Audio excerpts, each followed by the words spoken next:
Donc, Fantin, si tu veux prendre la main, je te laisse la parole.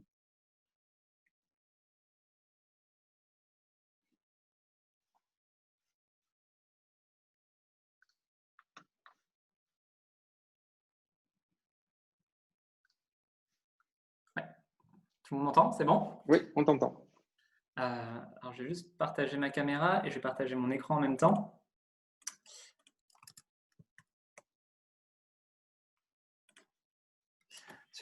Donc, déjà, pour mettre un petit peu de contexte et partager en quelques mots ce qu'est Ulteria, avant de revenir vraiment plus dans le détail de l'usine Mobilewood et de la manière dont on l'a créée.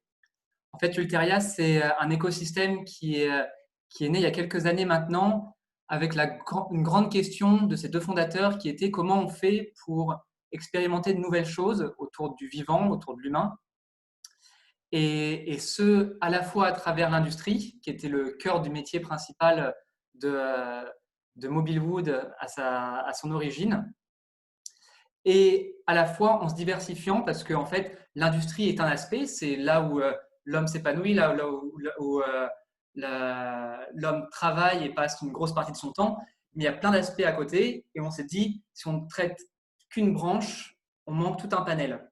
Et du coup, Ulteria s'est créé avec cette dynamique de comment on expérimente quelque chose, comment on n'apporte pas de réponse à proprement parler, mais par contre, comment on pose des questions.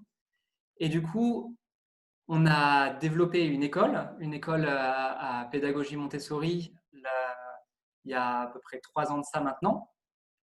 On a accompagné le développement d'un centre de formation qui s'appuie sur pas mal d'expérimentations autour des nouveaux modes de management, des nouveaux modes de gouvernance au sein des entreprises et qu'on a expérimenté au sein de Mobilewood et qui maintenant, on essaie de transmettre ça à d'autres entreprises qui sont en recherche également de ces nouvelles manières de faire. On a développé une chèvrerie qui s'appelle la ferme d'Ulteria, qui, pour toucher toute cette partie agricole, comment on fait peut-on se nourrir différemment dans une société où finalement beaucoup de parts de l'alimentation vient de loin, là comment on permet de relocaliser l'ensemble. Et toute la partie industrielle que je développerai plus tard, et la partie vraiment qui fait un peu le lien entre tout ça, ce qu'on appelle une maison citoyenne, c'est comment finalement on fait pour que toutes ces entités qui soient réparties un petit peu partout, parce qu'il y a plein de choses qui existent en France qui sont merveilleuses dans l'agriculture, dans l'éducation, dans l'industrie vertueuse, comment on fait pour rassembler tout ça au même endroit en se disant que si on le rassemble, on va pouvoir créer des choses positives, ce qu'on appelle des externalités positives. On va pouvoir créer plus de valeur pour le vivant, pour l'homme, pour la société, si on met tout au même endroit.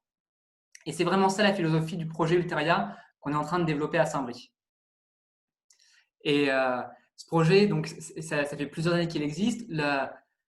Toutes les entités ont été toutes constituées les unes après les autres. Mobilewood, c'est une entreprise qui, je la présenterai un petit peu en détail, mais elle existe depuis une soixantaine d'années maintenant. La chèvrerie, la personne, la porteuse de projet, il pense depuis une grosse dizaine d'années, il a mis en œuvre depuis 2 ans. L'école, ça fait 3 ans qu'elle existe. Le centre de formation, à peu près également aussi. En fait, tous les morceaux existent au même endroit, existent dans des endroits différents. Et là, maintenant, l'intention, l'ambition, c'est de tout rassembler au même endroit. Voilà déjà pour placer un petit peu le contexte d'Ulteria. Et donc, Ulteria, c'est à la fois des entités industrielles qui travaillent le bois, comme Mobilewood, d'autres entités comme Bulk & Co ou WeBulk qui sont très actifs dans le déploiement de la consommation alimentaire en vrac. Donc, si vous êtes déjà dans un magasin bio ou même aujourd'hui dans les grandes surfaces, tous les silos et distributeurs d'aliments en vrac, il y a une grosse partie de ces distributeurs qui viennent de Bulk & Co, donc de notre écosystème. Et donc, à la fois en Bourgogne, là où on est implanté, au sud d'Auxerre, dans l'Yonne, et également à Bergerac et à Nantes pour d'autres types d'activités. Et donc, toute cette partie-là, un deuxième aspect qui est vraiment important et qui est fondamental, et ça reviendra un petit peu,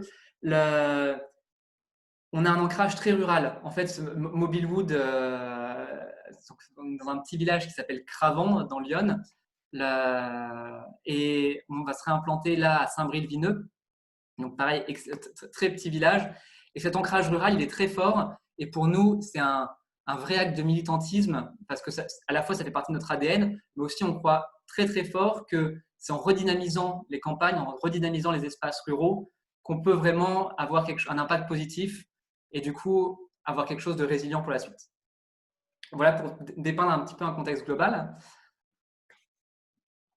J'avais envie de vous présenter d'une manière juste un petit peu imagée ce que va être Mobilewood, le nouveau bâtiment de Mobilewood.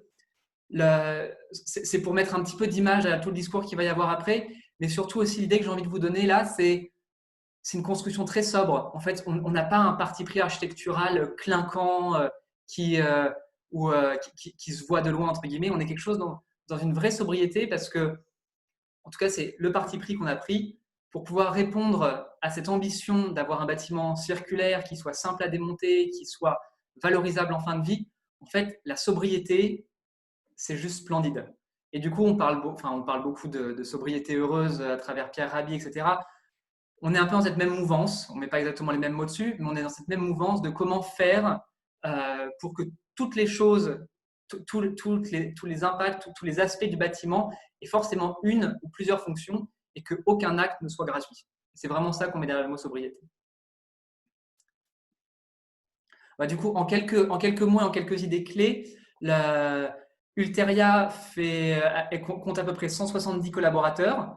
Mobilewood, qui est la plus grosse entité, a 70 personnes, 70 woodiens, on les appelle comme ça, qui sont au sein de l'entreprise. Elle fait à peu près 10 millions de chiffres d'affaires. L'entreprise a été créée dans les années 60, a complètement changé de métier tout au fur et à mesure des ans. Donc là, on a un vrai ancrage et un vrai passé dans le bassin auxerrois. Et à la fois, le métier a toujours changé, mais toujours avec cette idée de comment on remet le bois au centre et le travail du bois d'une manière générale. Donc, à la fois en tant que scierie, en tant que dérouleur de bois, en tant que fabricant de cagettes, fabricant d'emballage. Et là, aujourd'hui, notre cœur de métier principal, c'est l'agencement en bois, l'agencement uniquement en bois massif, français évidemment, où on travaille sur toute la chaîne de valeur à partir de n'importe quel espace commercial principalement qui arrive avec un local vide, et à partir de là, on l'implante, on l'agence, on fabrique le mobilier, on va poser nous-mêmes le mobilier, et ce avec une matière toujours française, à 99% en bois. Et pourquoi au nom du bois? En fait, c'est vraiment ce qui fait corps avec l'entreprise. C'est à la fois son ADN, son passé, et à la fois tout ce qui fait qu'on est vraiment partie prenante de cette filière. Et du coup, évidemment, vous allez comprendre, ça se ressent dans le bâtiment. Et aujourd'hui, donc, on est agenceur, on travaille avec beaucoup de marques différentes, pas mal d'alimentaires. Et en fait, d'une manière générale, si on recentre un peu le client, c'est toutes les marques qui sont assez sensibles à l'écologie, qui sont sensibles à cette compréhension on peut faire du mobilier, oui, de n'importe où, de n'importe quelle forme, avec n'importe quelle matière. Mais si on est un petit peu sensible et qu'on comprend ce qu'il y a derrière le mot écologie, en fait, naturellement, on vient chez nous. Pour rentrer dans le bâtiment, le bâtiment, alors pourquoi on l'a construit? En fait, aujourd'hui, Mobilewood, on est sur un site qui est en zone inondable. On est en bord de Lyon, ce qui est à la fois superbe, mais à la fois un petit peu problématique parce qu'une fois tous les 2-3 ans, on a les pieds dans l'eau, littéralement. Et donc, on voulait agrandir, travailler différemment, optimiser le bâtiment, faire en sorte que les conditions de travail des gens qui soient dedans soient les meilleures possibles. Et en fait, rénover sur place était absolument impossible. Et c'est à ce moment-là qu'on s'est dit qu'on allait déménager. Et déménager signifiait forcément avoir un impact. Donc, comment on fait pour réduire cet impact et potentiellement avoir un impact le plus positif possible? Et pour ça, du coup, c'est à ce moment-là qu'on a rencontré Upcycléa et on est rentré dans cette démarche de si on construit, comment on fait pour connaître tous les matériaux, ce que présentait Eric, et du coup avoir vraiment cette conscience de ce qu'on met dedans pour créer le moins de déchets possible.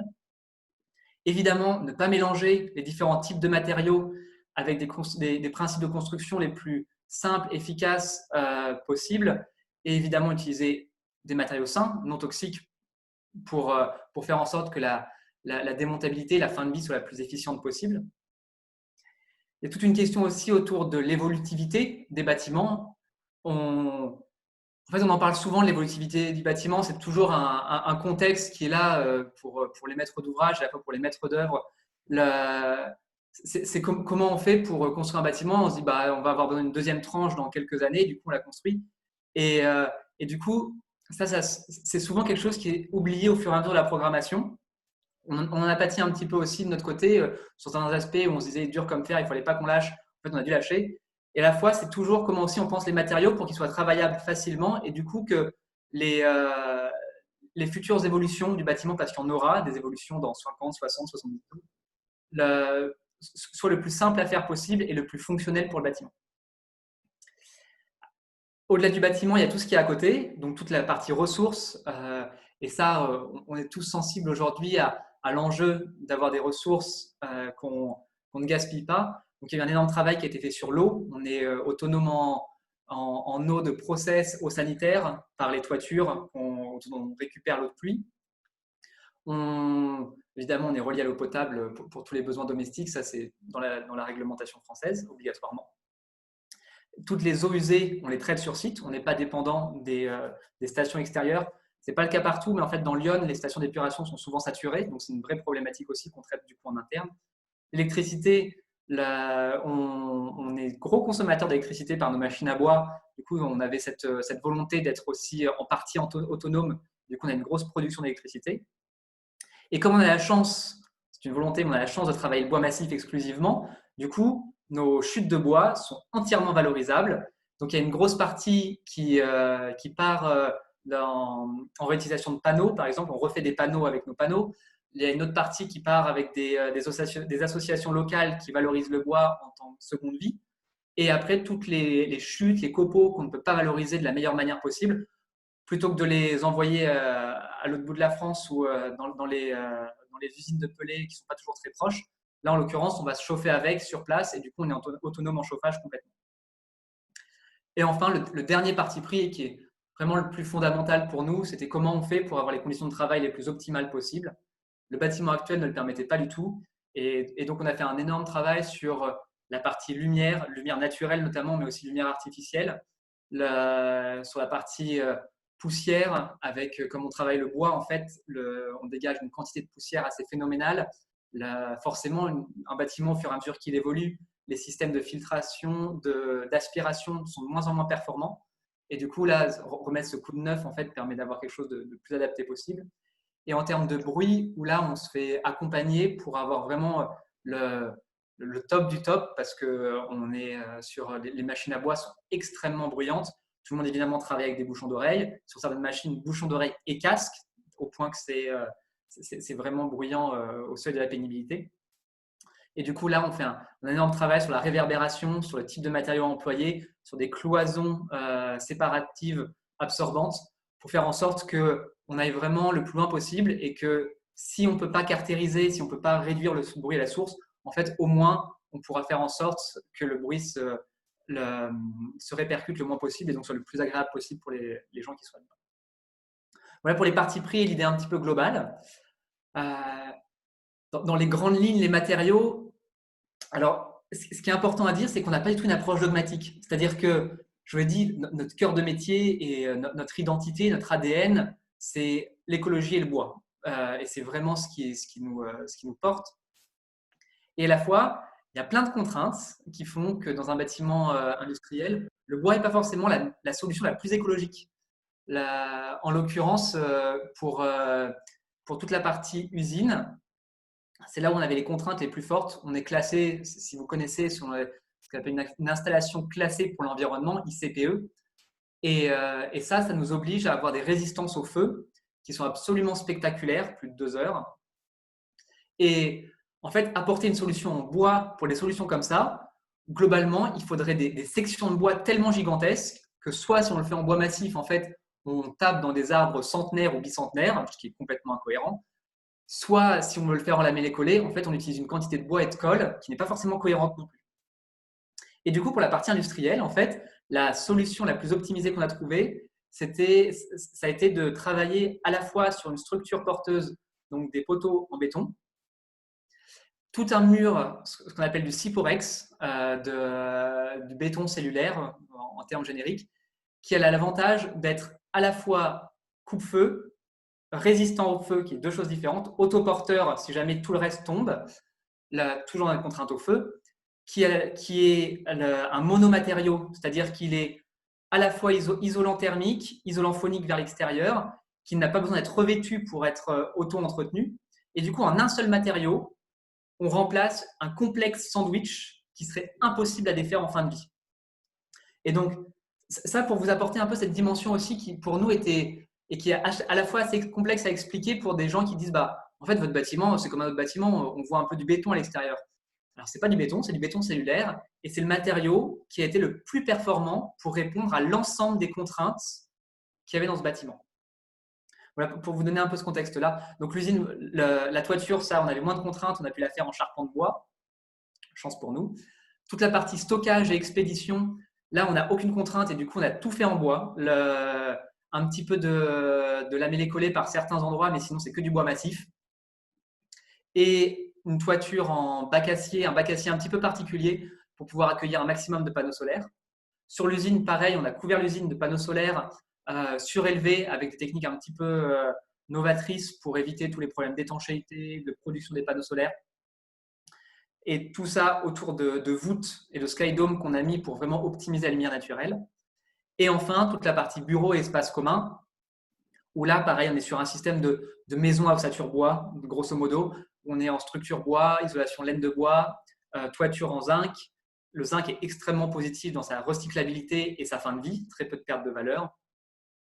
Et quelques plus petites folies en fait qu'on s'est permis au moment où on a su qu'on allait être accompagné par l'Europe sur le bâtiment, où on s'est permis de mettre du parquet en chêne ou un peu de pierre de Bourgogne, qui mettait vraiment en valeur ces deux matériaux qui sont extrêmement développés et ancestraux dans notre région, et du coup qui mettaient vraiment en valeur le savoir-faire de la région.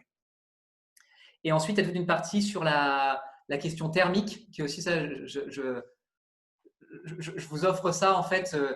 La question thermique est extrêmement importante dans ces bâtiments. Alors évidemment, on parle de la thermique d'hiver, mais celle-là, on sait très bien la gérer. Comment on gère la thermique d'été? Et ça, en fait, c'est toujours qu'on construit en bois, on manque d'inertie. Donc, c'est comment ramener de l'inertie à l'intérieur sans ramener du béton. Donc là, on travaille sur des blocs de chanvre, ce qu'on appelle du béton de chanvre. Donc, c'est du chanvre qui vient de Bourgogne aussi, qui est chez nous. Et on a utilisé un système, donc tous les vitrages sont à contrôle solaire, on a mis des pare-soleil partout évidemment. Et malgré ça, en fait, on se disait que peut-être il y aura un risque avec les dérèglements climatiques d'avoir des étés de plus en plus chauds. Du coup, on a utilisé ce qu'on appelle un système adiabatique. Le système adiabatique, c'est un gros mot pour dire quelque chose d'assez simple. En fait, c'est le même principe que quand vous sortez de la douche, vous avez un petit peu froid. Pourquoi on a froid quand on sort de la douche, même si on a pris une douche chaude ou une douche froide? C'est parce que les gouttes d'eau, par évapotranspiration, en fait, enlèvent la chaleur du corps et la projettent à l'extérieur. En fait, si on fait la même chose avec de l'air, on a un système de refroidissement hyper simple, hyper efficace, complètement écologique parce qu'il n'utilise aucune ressource. L'eau qu'on utilise, c'est de l'eau qui a plu et quand il a plu, on a stocké dans des cuves enterrées. Et du coup, comme ça, on n'a pas d'utilisation de matière pour rien. Et ça demande une énergie quasiment égale à zéro pour avoir un refroidissement pas aussi efficace qu'une climatisation évidemment, mais qui permet de réduire de 2, 3, 4 degrés par rapport à une température normale intérieure. Et grâce à l'inertie, en fait, permet de maintenir une température hyper agréable dans un bâtiment. Et ça, on a mis ça en place à la fois pour l'usine et les gros volumes, et à la fois pour les bureaux, pour l'ensemble des salariés. En quelques chiffres, le projet, c'est un projet qu'on réfléchit depuis un peu plus de 3 ans. La phase de conception a été extrêmement longue. Longue parce qu'en fait, on n'invente pas la poudre. Vraiment les optiques du projet, c'était de ne pas réinventer, de ne pas faire de la recherche et du développement, mais plus d'aller trouver les choses qui se font de mieux un peu partout en France, en Europe potentiellement, si on peut les traduire ici avec des DTU ou en tout cas des normes cohérentes, pour pouvoir les mettre en œuvre de manière simple, facile, répétable, facilement assurable. Parce qu'en fait, si ce n'est pas assurable, derrière, il y a plein de maîtres d'ouvrage derrière qui ne pourront pas reproduire, avec cette idée sous-jacente en fait, de créer un modèle qui derrière, d'autres personnes pourraient s'inspirer et venir piocher. Donc, on a été accompagné par pas mal de bureaux d'études différents sur plein de points, on aime bien se faire accompagner pour aller vraiment au top du top de l'ensemble des caractéristiques du bâtiment. Aujourd'hui, on travaille avec 18 entreprises du bâtiment et on en est à la construction. On a fini les murs quasiment. On est à la construction des charpentes et le couvreur va attaquer courant à peu près 2 semaines. Donc, on est en plein dans la construction. On s'est installé sur un terrain complètement rural, à part notre voisin le plus proche. Il n'est pas très loin, mais c'est le seul. C'est une cimenterie. Alors, ce qui est à la fois, c'est un peu on dirait une verrue dans le territoire, et à la fois, c'était génial parce que du coup, notre béton est venu de juste à côté, parce que forcément, on avait dû mettre du béton pour toutes les fondations et certaines parties de l'atelier qui ont des contraintes de charge extrêmement fortes pour les machines. Donc ça, notre béton, il est à la fois bas carbone par son process et bas carbone par la distance. En fait, les toupies étaient à 150 mètres, littéralement, du terrain. On construit, alors hyper intéressant aussi, notre bâtiment actuel, il fait à peu près 5000 mètres carrés. On construit 4700 mètres carrés, c'est-à-dire qu'on construit plus petit. De pas beaucoup, mais on construit plus petit. Alors qu'à l'origine, on voulait déménager pour construire plus grand. Et pourquoi ça? En fait, parce qu'on s'est dit, mais si on rationalise correctement, si on fait en sorte que ce soit le plus efficace possible dans la transmission des palettes, la transmission des flux d'informations, etc., dans le bâtiment, en fait, on n'a pas besoin de construire plus grand. Il faut juste mieux réfléchir. Et du coup, on a commencé une démarche Lean en parallèle pour faire en sorte de mieux optimiser nos espaces, que ce soit moins pénible pour les salariés, et du coup, de pouvoir construire moins grand. Et construire moins grand, c'est construire moins cher, c'est utiliser moins de matériaux, c'est hyper bénéfique pour tout le monde. On a un budget d'à peu près 6 millions d'euros pour ce bâtiment, avec un peu plus d'1 million d'euros qui est subventionné par la communauté d'agglo et l'Europe, qui nous ont donné un énorme coup de main là-dessus. L'Europe, pour lequel du coup maintenant on est projet, référencé, démonstrateur au niveau européen.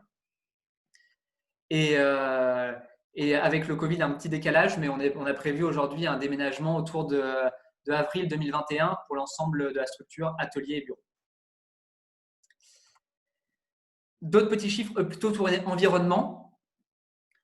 De pouvoir réutiliser complètement l'eau, ça nous permet d'économiser à peu près 250 mètres cubes d'eau par an par rapport à ce qu'on consomme et utilise ici sur site actuellement, à un périmètre constant. On a fait un très très gros travail de paysage, mais un paysage, pour ceux qui connaisseraient, et je vous invite vraiment à aller voir ça, par exemple Gilles Clément, qui est un paysagiste assez formidable. En fait, c'est comment on arrive à créer, on sait qu'on utilise un terrain, alors le terrain qu'on a trouvé, c'est une zone industrielle, mais qui était vierge. Du coup, on sait qu'on allait utiliser une surface vierge potentielle. Et du coup, on avait vu, on avait observé, on avait fait un travail pour voir quelle était la biodiversité qu'il y avait sur le site. Et du coup, on s'est dit qu'il faut. Donc, c'était un champ qui était cultivé en conventionnel. On s'est dit on peut augmenter la biodiversité malgré le fait qu'on rajoute un bâtiment. Et du coup, avec le paysagiste, on a fait un gros travail sur le fait de multiplier les zones de diversité différentes, avec des zones humides, des zones semi-humides, des zones plutôt sèches, des zones de grosse croissance, des prairies pour les chèvres, pour la chèvrerie, des vergers. Et du coup, de multiplier ça permet d'énormément multiplier la biodiversité, ce qui est hyper positif. Et forcément agréable pour ceux qui travaillent. On a installé à peu près 1200 mètres carrés de panneaux solaires. On a pris de la plus haute qualité possible, ce qu'on appelle des panneaux solaires monocristallins, pour pouvoir produire le plus possible avec le moins de surface. On chauffe l'ensemble de nos bâtiments et notre process, qui demande aussi de la chaleur, par une chaudière à bois en autosuffisance. Évidemment, on n'emploie pas de matériaux toxiques. Ça, c'est un petit peu la base du cradle to cradle, mais c'est toujours bien de le rappeler. Et toutes nos eaux usées sont traitées sur site par ce qu'on appelle la phytoépuration. La phytoépuration, c'est comment on traite avec les plantes, avec des bassins plantés de roseaux et des micro-organismes, tous les eaux grises, les eaux noires des bâtiments, pour pouvoir directement les infiltrer dans le sol, et pas les renvoyer. Voilà globalement pour donner cette vision d'ensemble. Et 2 petites photos pour contextualiser là où on en est aujourd'hui. Donc, c'est ce que je vous disais sur une image parle mieux que beaucoup de mots. L'usine de béton qui est juste derrière et le moment où coulaient nos fondations, avec la toupie qui venait directement à quelques mètres de chez nous. Et la photo d'en bas qui date de cette semaine avec du coup la charpente qui est en pleine pause là, cette semaine et la semaine prochaine.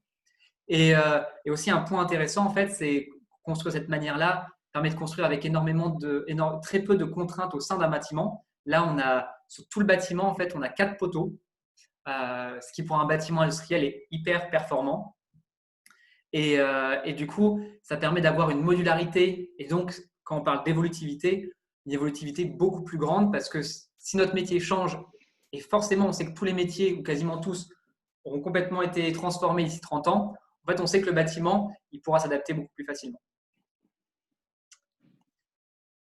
Voilà globalement pour vous donner un petit peu une vision d'ensemble et j'avais aussi envie de créer quelque chose d'assez succinct pour permettre les échanges derrière et voilà, qu'on ait un petit peu plus de temps pour échanger. Eric, je te rends la parole pour faciliter. Très bien, mais je vais donner la parole en fait à tout le monde. Comme ça, vous pourrez poser des questions si vous en avez.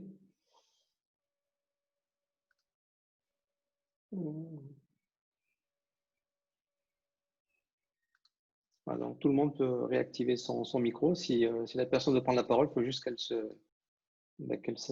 présente. On se fera un plaisir de lui répondre.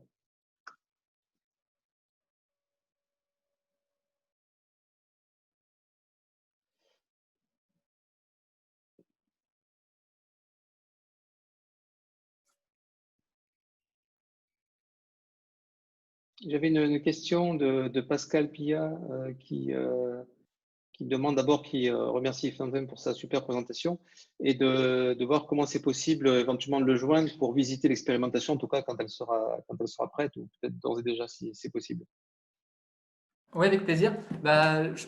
Soit Eric, soit moi, je peux vous transmettre mes coordonnées. Après, si tu as la liste de diffusion, Eric, avec plaisir et sans aucun problème pour venir visiter. En fait, c'est ce que je touchais un petit peu du doigt. L'idée vraiment derrière ça, c'est de pouvoir, non pas donner un exemple, parce qu'on c'est vraiment pas, on cherche pas à créer un bâtiment exemplaire au sens où on entend, mais par contre, de permettre aux gens qui viennent là de s'inspirer, de venir se poser des questions et de se dire « Ah, j'avais pas pensé à ça, du coup, je vais pouvoir transmettre, je vais pouvoir faire différemment. » C'est vraiment ça qui nous intéresse. Donc, avec grand plaisir, à la fois pour visiter et pour vous donner mes coordonnées. Donc, si vous avez des questions, vous pouvez appuyer sur votre micro pour le réactiver et donc poser la question si vous en avez une.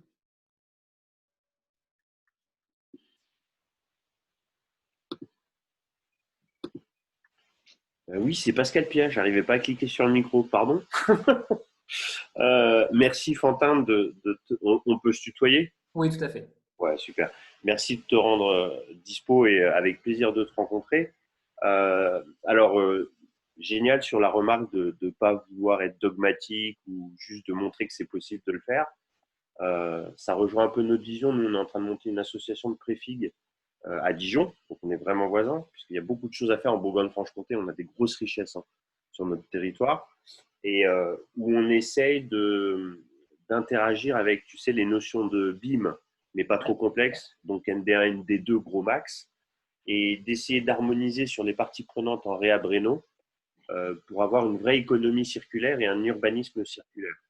La seule difficulté qu'on a, qui est un peu intellectuelle, c'est que comme on est dans l'idée d'être dans cette résilience du bâti et de la consommation des ressources, quelle qu'elle soit, de A à Z, l'intégration des nouvelles technos nous pose un peu un problème. C'est peut-être un vaste sujet, mais est-ce que tu peux au moins avoir un avis, puisque tu as plus d'expérience que moi, ou sinon on débattra quand je viendrai te voir sur les terres de Lyon, mais ça nous pose un peu problème. Super. Moi, ce que j'ai envie de te répondre par rapport à ça, je pense que ce n'est pas une réponse simple en disant il y a quelque chose de mieux que l'autre.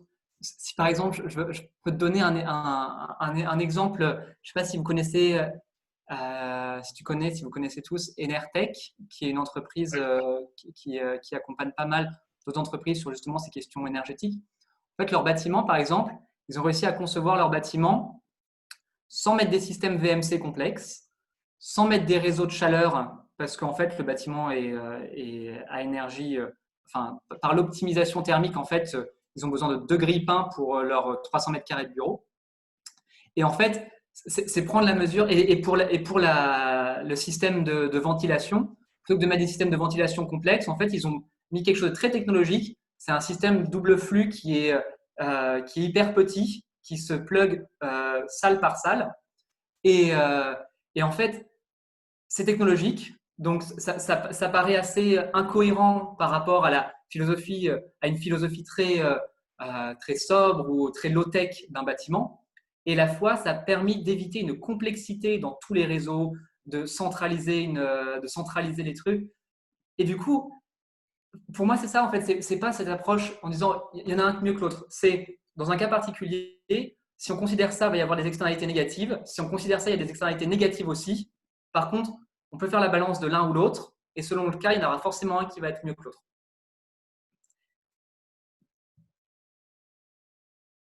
Voilà ce que je peux t'apporter. Et avec plaisir pour. En fait, là, après, c'est vraiment traiter du cas par cas, je te dirais. C'est un complément.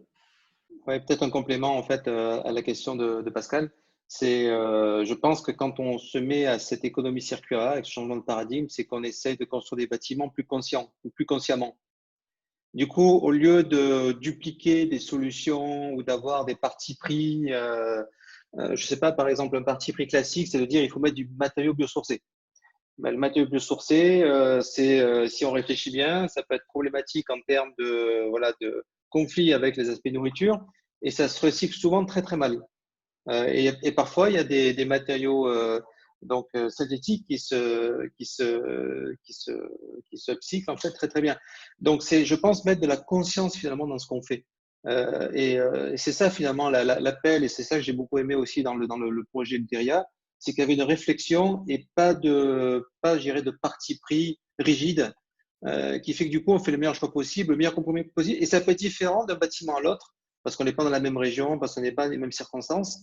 Mais au moins, on sait que, et surtout si c'est fait collectivement, c'est pour ça que j'appuie aussi sur ce que dit Fantin, et nous, on applique beaucoup ça aussi chez Psycléa. En fait, la gouvernance collective permet aussi donc de pouvoir avoir une intelligence collective qui permet de mieux faire les bons choix et prendre les meilleures décisions possibles. Donc, cette notion de conscience et d'action plus consciente, je pense que c'est à ça que ressemblera le monde de demain. Ce sera un monde où tout le monde sera plus conscient des choix de ce qu'il fait. Eh bien, merci messieurs. Super, super en tout cas, ouais. Merci Pascal. S'il y a d'autres questions, n'hésitez pas.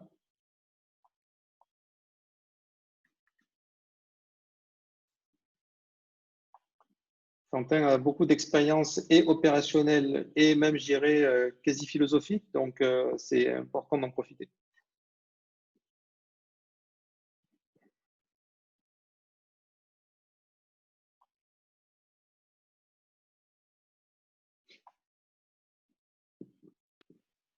Tout le monde a été subjugué, c'est pour ça qu'ils osent pas. Oui, bonjour. Moi, je suis Romain Guédon, je travaille chez Psycléa. Mais j'avais une petite question.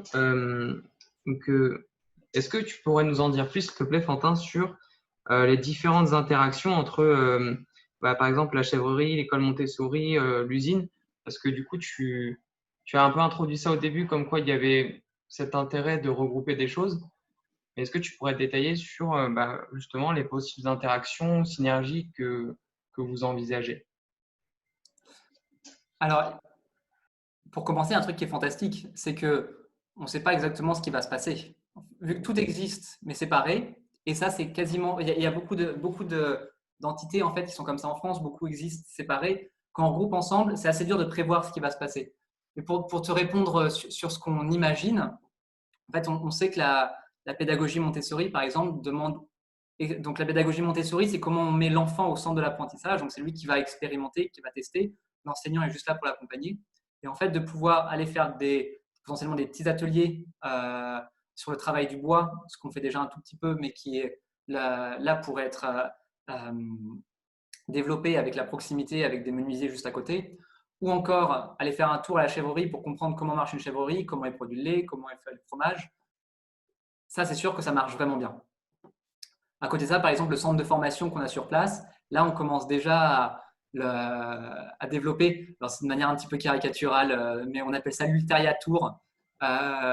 C'est vraiment plus pour blaguer, mais parce qu'on n'a pas trouvé de nom.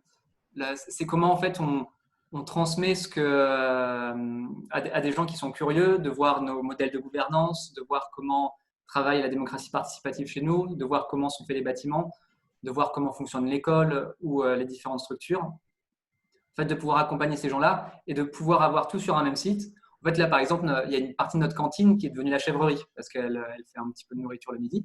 Et du coup, ces groupes-là, maintenant, viennent à la chèvrerie en même temps de visiter l'ensemble. Et en fait, c'est une forme d'émulation en fait, qui se crée sur le site qui est assez dure à prévoir, mais c'est vraiment cette idée vu qu'on va vraiment croiser tous les gens comme les parents qui viennent déposer leurs enfants ou les enfants qui sont là, qui vont manger le midi, la cantine va être commune pour tout le monde. On sait que d'avoir des enfants, mais une atmosphère auprès des salariés qui vont travailler à côté, qui est super enjouée. Enfin, ça, Oui, c'est sûr. l'enfant adulte est super riche. Donc voilà, je ne peux pas te répondre de manière très précise parce qu'on ne l'a pas encore vécu à proprement parler. Par contre, on projette ça. D'accord. Et du coup, ça me fait penser, est-ce que vous avez prévu, donc là, il y a un premier plan, il y a un certain nombre d'acteurs qui sont déjà prévus de figurer à l'endroit, mais est-ce que vous avez prévu d'avoir des acteurs supplémentaires ou d'encourager justement à ce qu'il y ait une sorte de pôle un petit peu de synergie qui se crée? Est-ce que c'est quelque chose enfin, comment vous l'envisagez, cet agrandissement ou voilà? Alors, on a gardé de la place. Donc, la première chose qu'on a fait, qu'on a acheté le terrain, c'est qu'on a acheté à peu près une dizaine d'hectares de terrain. La moitié, on l'a rendu non constructible pour pouvoir faire en sorte d'être sûr que personne devant nous et après nous pourront récupérer ce terrain pour construire. Du coup, ça sera toujours laissé à la nature. Et par contre, on n'avait pas besoin de 5 hectares de construction. Donc, on a gardé des grosses parties en réserve foncière. Et donc, il y a toute une partie qui serait plutôt dédiée à le développement plutôt industriel ou proche industrie en cohérence avec Mobilewood. Donc, pour des futurs projets, des futurs porteurs de projets. Par anecdote, en fait, là, on a été contacté récemment par un brasseur bio qui cherche un endroit et qui se dit je pourrais m'installer à côté de chez vous, ce serait super. Et c'est la mode en ce moment. Et en fait, à côté de l'école, là, on est en train de développer une crèche, ce qui n'était pas du tout prévu à l'origine du projet. Mais en fait, simplement, c'était hyper cohérent. On est à un bassin où on manque cruellement de crèches. Et du coup, on développe une crèche. Donc voilà, ce projet arrive un petit peu de nulle part et à la fois hyper cohérent dans les valeurs. Et du coup, on l'inclut au projet. Et là, on est en train de penser le bâtiment et de le construire. On est en fin de phase de conception, disons. Et on est complètement ouvert et on a envie qu'il y ait d'autres choses qui se créent sur place. On imagine de la transfo, potentiellement alimentaire. On a plein d'idées et à la fois, c'est très dépendant du porteur de projet qui viendra et qui nous dira est-ce que les valeurs matchent? Est-ce que l'humain fonctionne aussi? Et du coup, dans ce cas-là, on pourrait faire quelque chose. Ce que tu décris, en fait, Quentin, c'est que c'est finalement très organique. Hein. C'est-à-dire que c'est comme dans la nature. Les écosystèmes, en fait, ne sont pas parfaits tout de suite. Il faut un certain temps pour qu'ils s'équilibrent et puis en fonction des potentiels qui commencent à émerger tout en combinant leurs valeurs respectives pour en créer davantage ensemble. J'avais une question à te poser. Comment se sont comportés ou comment se comportent comment collaborent en fait, jusqu'à quel point collaborent les acteurs du bâtiment qui eux viennent d'un paradigme en fait plus classique, plus linéaire, plus ancien, plus parfois un peu rigide.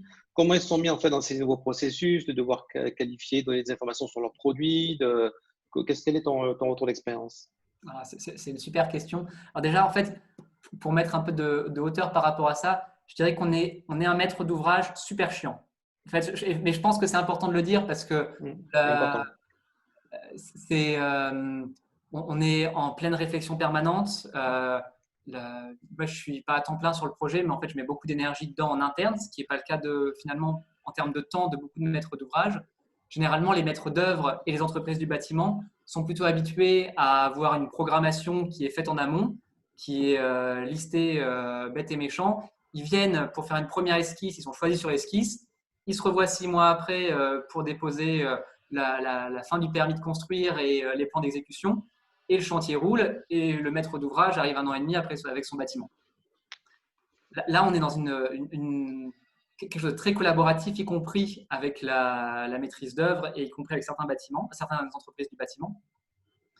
Ça a des avantages absolument fantastiques Et du coup, ça permet à la fois aux bâtiments et à la maîtrise, aux entreprises du bâtiment et à la maîtrise d'œuvre de pouvoir se former, de pouvoir être accompagnés. Il y en a certaines qui sont hyper curieuses et qui ont vraiment envie de creuser. Notre architecte est absolument fantastique pour ça, par exemple, parce qu'il se forme énormément en même temps que nous. Et ça, il l'utilise sur d'autres projets maintenant, là. Et à la fois, c'est un petit peu dans la douleur aussi parce que du coup, on cherche souvent un petit peu le mieux. Et ces entreprises disent, bah, moi, je ne suis pas du tout habitué à travailler ça. J'ai envie, mais c'est vraiment dur. Et en plus, maintenant que j'ai l'impression d'avoir creusé un petit peu, il y a quelque chose de mieux qui existe et du coup, on va changer un petit peu pour ce mieux. Et des fois, certains proposent aussi. Donc, il y a plein qui impactent forcément d'autres entreprises du bâtiment qui aimeraient bien ne rien faire. Donc, quand ces entreprises nous proposent quelque chose de pertinent, on le choisit. Ça a des conséquences sur les autres. Donc, toutes ces modifications pour dire que parce que c'est un bâtiment qui est en recherche et que la solution parfaite, en fait, on ne la trouve pas du premier coup, forcément, c'est douloureux. Il y a des entreprises qui jouent le jeu mais de manière magnifique. Il y en a d'autres qui jouent un petit peu moins le jeu et c'est un peu plus dans la douleur. Et même ceux avec qui on a signé, qui étaient par cohérence, en fait, à la fois évidemment, et j'ai envie de le dire, avec cohérence économique, mais cohérence de proximité, cohérence par rapport à en fait, au fait que sur notre bassin, il n'y a pas 36 entreprises qui font des choses aussi particulières. Et du coup, entre deux entreprises, des fois, on choisit entre guillemets la moins pire. D'un point de vue, je dirais plus ambition, cradle to cradle et compréhension de ça. Et au final, on se rend compte que certaines entreprises qui étaient plutôt à freiner les cas de fer au début sont plutôt partie prenante et pas un niveau forcément de compréhension qui révolutionne tout, mais le pas qu'elles ont fait est absolument dingue. Et du coup, voilà, il y a, je dirais, dans nos 18 entreprises du bâtiment, il y a un peu de tout. Il y a des sprinters devant qui sont à fond, certains qui s'essoufflent un petit peu, et d'autres de marcheurs de fond qui ont eu un petit peu du mal à partir et qui maintenant fonctionnent bien. Et d'autres qui ont du mal à avancer. Pas beaucoup, hein. C'est vraiment je ne les citerai pas, mais j'en ai une ou deux en tête. Super. Donc, il y a une conduite du changement qui s'opère aussi à travers ce projet-là. Donc, il y a plein d'impacts et de ramifications, en fait, d'externalités possibles, comme tu disais tout à l'heure, en fait, très intéressantes et systémiques, en fait. Tout à fait. Ouais. C'est le but. Et dans un projet comme ça, en fait, nous, on a vraiment pris le parti pris de travailler avec des entreprises les plus locales possibles. Et du coup, c'est aussi pouvoir changer son bassin local pour que d'autres constructions puissent aller dans le même sens. Et du coup, le bassin local devient de plus en plus dynamique. Et nous, on espère que, enfin, on va pas révolutionner le monde, en fait, on fait juste à notre échelle. Mais on espère que du coup, il y a des entreprises qui puissent proposer du béton de chanvre à la place de proposer des murs en double placo ou des choses de ce type-là demain parce qu'elles ont compris qu'il il faut rapporter un petit peu de ça ou un petit peu de ça dans le bâtiment et que c'est pertinent. Et voilà, enfin, c'est vraiment essayer de transformer. Et là, en termes local, c'est plutôt cohérent pour nous. Super. Merci, Fantin. On arrive à l'issue de notre webinaire. Merci à toutes et à tous d'avoir participé. Merci encore, Fantin, d'avoir partagé et de nous avoir inspiré à travers le projet et puis tes paroles.